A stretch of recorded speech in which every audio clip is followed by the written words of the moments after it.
After 57 years, Star Trek finally made Captain Kirk's forgotten talent mean something. One of Captain James T. Kirk's skills finally mattered in Star Trek: Strange New Worlds after 57 years.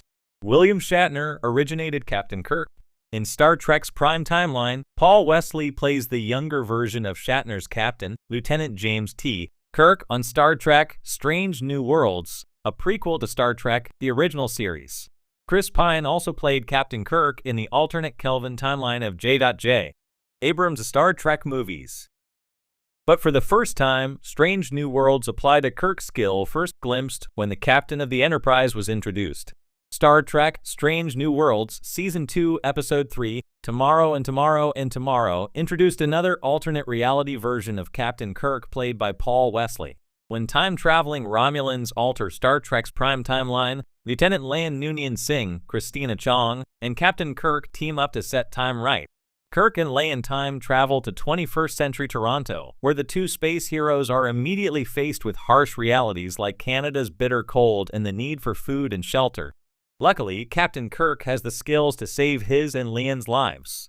Captain Kirk's skill at chess finally mattered in Star Trek: Strange New Worlds. In Star Trek: Strange New Worlds, Season 2, Episode 3, Tomorrow and Tomorrow and Tomorrow, Captain Kirk's skill at chess earns him and Lan Noonien Singh enough money for food and a hotel room as they investigate the temporal attack on 21st century Toronto. James hustles several people at outdoor chess, which he says is for idiots compared to the three-dimensional chess Kirk mastered in the 23rd century.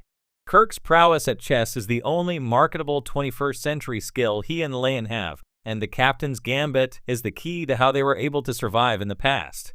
When Captain James T. Kirk is first introduced in Star Trek, the original series' second pilot, where no man has gone before, he's playing three-dimensional chess with Mr. Spock, Leonard Nimoy.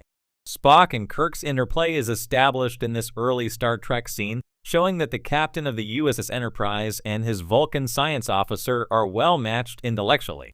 However, Captain Kirk's skill at chess doesn't significantly factor again throughout the rest of Star Trek, the original series' TV episodes or movies, until Star Trek: Strange New Worlds Season 2.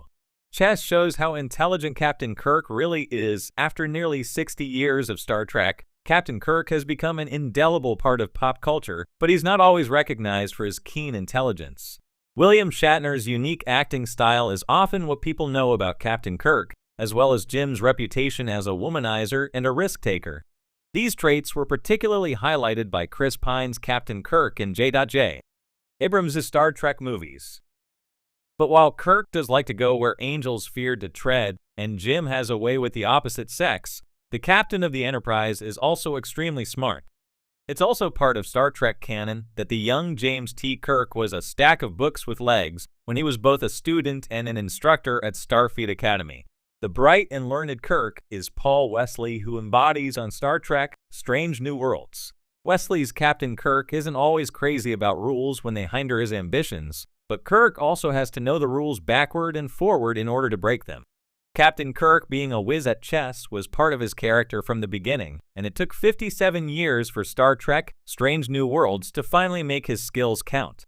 When Star Trek first premiered in 1966, Captain James T. Kirk quickly became a pop culture icon.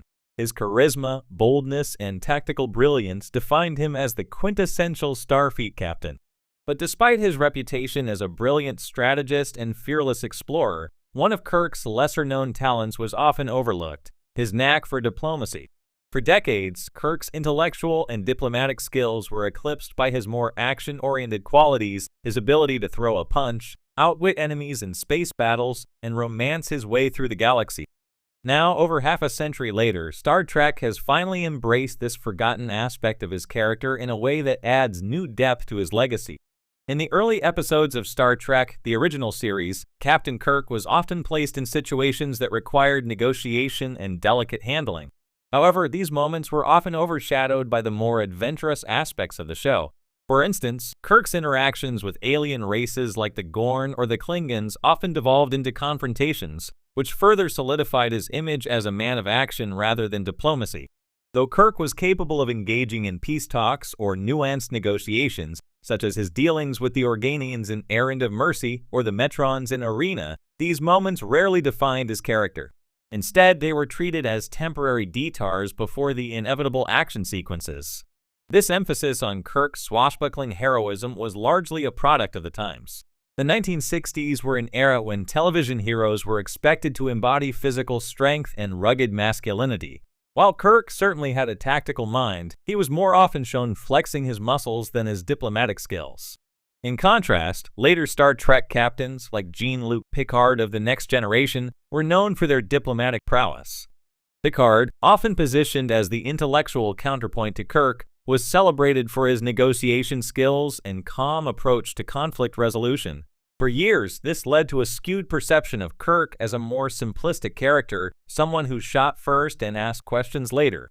This was compounded by the broader cultural narrative around Kirk, who became synonymous with shootouts and fistfights, while his moments of insight and diplomacy faded into the background.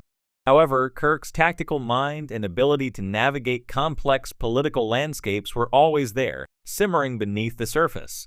It simply took the franchise nearly 6 decades to fully recognize and bring that aspect to the forefront.